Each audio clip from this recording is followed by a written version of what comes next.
Այս ամառ Հայաստանը կրկին պատրաստվում է հյուրընկալել բազմազան զբոսաշրջային փառատոններ, որոնք ոչ միայն մշակութային կյանքի կարևոր իրադարձություններ են, այլև երկրի զբոսաշրջային գրավչության բարձրացման արդյունավետ գործիք։ Մասնագետների խոսքով փառատոնային տուրիզմն այսօր համաշխարհային զբոսաշրջության ամենաարագ զարգացող ուղղություններից է։ Հայաստանում անցկացվող գինու, գաստրոնոմիական, երաժշտական, մշակութային ու ավանդական տոները հնարավորություն են տալիս զբոսաշրջիկներին ոչ միայն այցելելու տարբեր մարզեր, այլև անմիջականորեն ծանոթանալու հայկական մշակույթին, խոհանոցին եւ ավանդույթներին։ Դիանա Կարապետյանը նշեց, որ զբոսաշրջության կոմիտեն շարունակաբար աշխատում է Հայաստանի զբոսաշրջային ներուժը միջազգային շուկաներում ներկայացնելու ուղղությամբ, իսկ փառատոնները կարևոր դեր ունեն երկրի ճանաչելիության բարձրացման գործում։ Այս տարի զբոսաշրջության կոմիտեի աջակցությամբ 12 փառատոն է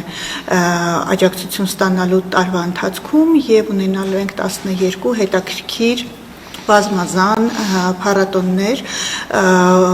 Փառատոնները լինելու են Հայաստանի գրեթե բոլոր մարզերում, փառատոնների մի մասը տևելու են մեկից ավել օր, շատ հետաքրքիր բազմազան փորձառություններ են սպասում, քանի որ փառատոնների մեջ կարող ենք առանձնացնել թե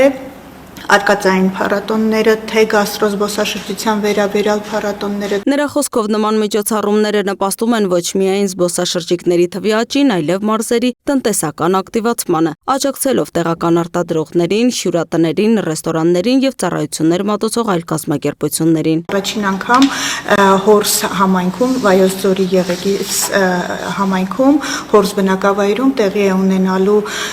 մեղրի փառատոն, դա մի փառատոն է, դա մի միջոցառում է լինելու, որի ժամանակ կարելի է բացահայտել եւ ծանոթանալ Հայաստանում վայրի բնության ժառանգությանը, լինելու են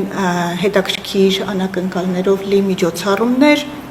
դա կարելի է օգտվել տեղական արտադրողների ներկայացված բարիկների։ Տուրիզմի հայկական ֆեդերացիայի նախագահ Մեխակ Ապրեսյանն էլ ընդգծեց, որ փառատոնային տուրիզմը պետք է զարգանա միասնական ռազմավարությամբ։ Նրա գնահատմամբ յուրաքանչյուր համայնք կարող է ձևավորել իր առանձնահատուկ փառատոնը, հիմնվելով տեղական մշակույթի, ավանդույթների կամ արտադրանքի վրա։ Դա ըստ նրա կօգնի զբոսաշրջային հոսքերը հավասարաչափ բաշխել Հայաստանի տարբեր մարզերի միջև եւ երկարացնել զբոսաշրջային սեզոնը։ Ըստ էության մեր բարի ավանդույթը շարունակվում է, ցավոք մի պահ եղավ կորոնավիրուսով պայմանավորված եւ հետո այդ դժվար օրերին խորհրդի փառատոնը եղավ, որ տեղի չունեցավ, բայց արդեն ըստ էության վերականգնվում է, ներկայանալու է իր ողջ գեղեցկությամբ, գեղեցիկ բնության մեջ իր բոլոր ավանդույթներով։ Գյումրու քաղաքապետարանի մշակույթի եւ երիտասարդության հարցերի բաժնի պետ Լիլիթ Թովմասյանը ներկայացրեց Գյումրում նախատեսվող միջոցառումները, նշելով, որ քաղաքն արդեն դարձել է մշակութային ու փառատոնային կարևոր կենտրոններից մեկը։ Նրա խոսքով տարվա ընթացքում անցկացվող տարբեր փառատոններն ու մշակութային ծրագրերը մեծ հետաքրքրություն են առաջացնում ինչպես հայ, այնպես էլ օտարերկրյա զբոսաշրջիկների շրջանում, նպաստելով քաղաքի զբոսաշրջային հեղինակության ամրապնդմանը։ Գյումրիի պարագայում այս տարին